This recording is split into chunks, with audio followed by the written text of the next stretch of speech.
YouTube, how's it going? Another video coming at you from the Washington Football Report. This is JD. We're going to dive into this. So we got one day before the team name is announced, but this is not about that topic. This is about more of an NFL topic today. So this happens literally every time that there's a game that gets won in overtime. Everyone and their mother has to complain. So I'm going to go over this real quickly. This is my personal take on it. I'm going to give my thoughts on it. And then I'm going to give just a solution that might make everyone happy. So I'm going to first off give my opinion on the overtime rules. So here, the overtime rules, if you don't know, are this: flip a coin. If a game's tied, flip a coin, and whoever gets the coin toss can either receive or kick it off. But usually going to kick it off, or usually going to receive. And if you score a touchdown, the game's over. But if you score a field goal, the other team has a chance to score a touchdown or a field goal. Okay, which I don't understand. Like so what happens is a lot of times there's a team that will get the overtime, and the other team gets the extra point, and they score a touchdown, and then they win the game. I'm sorry, they get the ball and then they score a touchdown, and win the game. And everyone and their mother likes to get on Instagram and get on Twitter and get on the internet and complain about these freaking rules. Every time. It's like clockwork. There's things in life that are guarantees. Death, taxes, and people complaining about overtime rules. Okay? I personally don't mind the overtime rules. I understand why they're there, and I don't mind them. And here's why they're there, is the Players Association doesn't want players playing more than they have to. 60 minutes is already enough on a NFL body. That playing more than that is just the likelihood of injury just drastically goes up.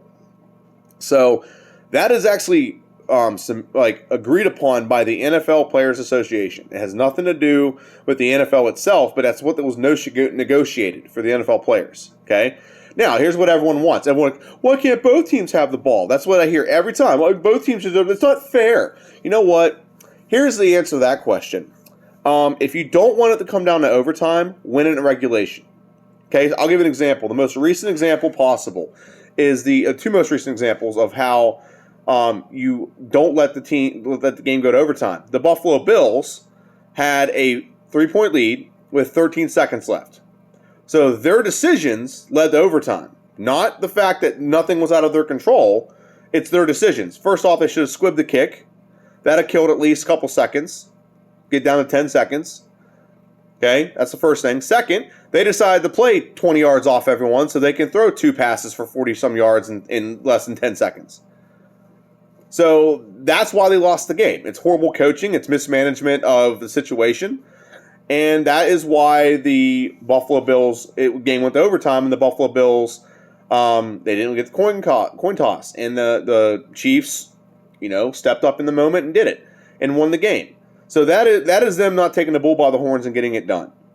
Okay? That is them taking the bull by the horns and not taking the bull by the horns and not getting it done. They're going to live on that excuse, like if we just had the ball in overtime, we might have won the game. You had 60 minutes to win the game. If you'd have played better defense in those 13 seconds, you wouldn't have to rely on overtime to get the coin flip.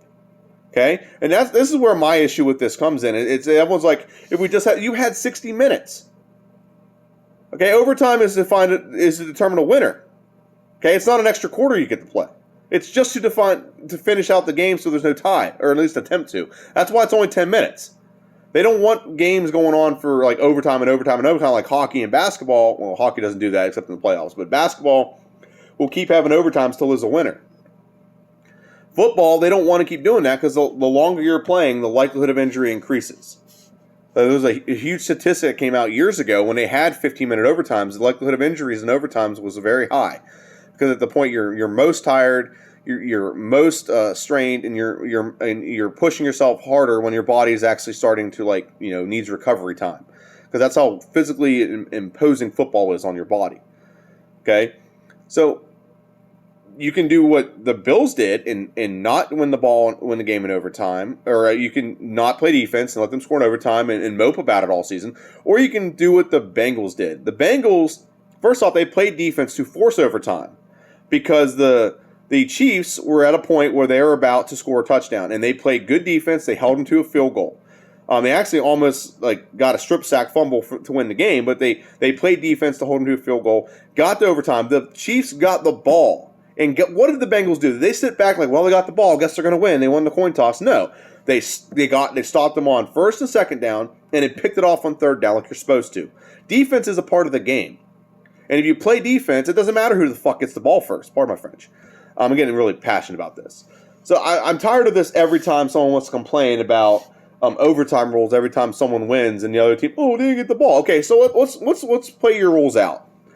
Okay, so both teams gets the ball. So let's say the Chiefs get the ball, they go down and score. And then the Bills get the ball, go down and score. Okay? Now you're going to say, now the Chiefs get the ball, get in and score. Now you're going to say, well, how come the Chiefs had 2 possessions and the Bills didn't have 2? That's what's going to happen. It's going to continuously snowball. And you're going to have to each team has to have an equal amount of possessions. Now, I have a solution for the whine asses out there. I really do. If you're one of these people that doesn't like this rule and I called you a whine ass, get over it. Okay, because these rules are in place for a reason. They're negotiated by the Players Association, just like the 17-game season is negotiated by the Players Association and the NFL. But I have a solution for you guys that will make everyone happy. Okay, new overtime rules. There's no field goals allowed. Okay, there's actually, if you're the first team, you kick a field goal. Okay, the second team, you have to score a field goal.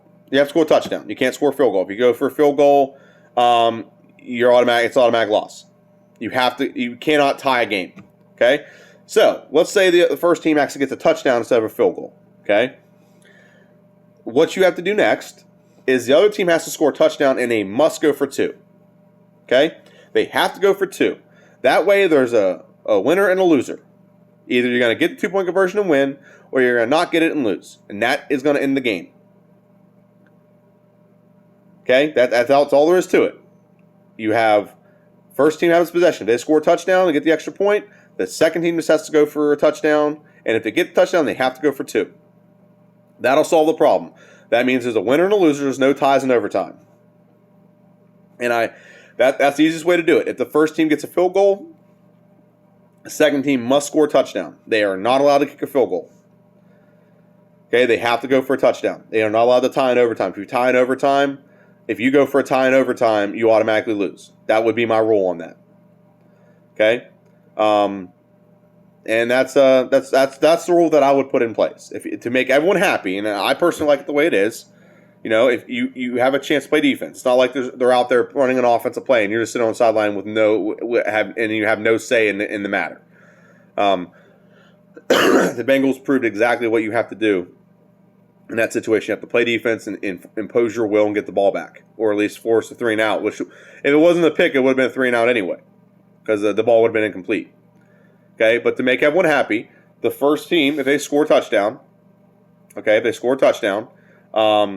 second team has to score a touchdown. They have to go for 2. They're not allowed to go for 1. That is the overtime rules. So that would be what I think is a happy middle ground for everyone. Since everyone have a turn, the second team has to have a turn, but they have to go for 2. Okay?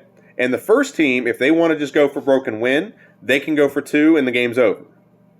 Okay? But they got to go for 2-point conversion. Okay? Or if you just want to keep it simple, the second team just has to go for 2. All right? This is a very short video, but I wanted to go over this because it's been paining me and irritating me how much complaining people do about a rule that is negotiated by the players.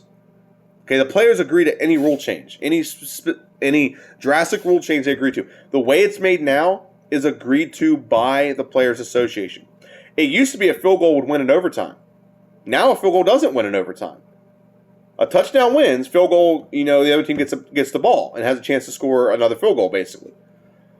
So, yeah, I don't understand it, but that's the happy medium I think everyone can agree on. If you get a field goal in overtime, you're the first team to score. The other team has to score a touchdown. I think that should be a rule. You have to do that. Okay? If you score a touchdown, you're the first team, and you get the extra point. The other team has to score a touchdown. They have to go for 2. They cannot go for an extra point. All right? I think that has to be a rule, and then that would find a definitive end of the game. You would have a team that either gets the 2-point conversion and wins by 1, or loses 2-point conversion. It doesn't get the 2-point conversion, they fail to convert, and they lose by 1, and the game is over. Okay? Now, there's other scenarios out there. What if the person goes for the touchdown, and they get it, and then they miss the extra point? Okay, the other team has to... Basically, you just can't tie. That's the thing. You can't tie in overtime. Okay? You make the extra point. You have to make the extra point. The other team can go for an extra point and win. That's basically what it is. So, but you cannot go for a tie is what the rule is. Okay?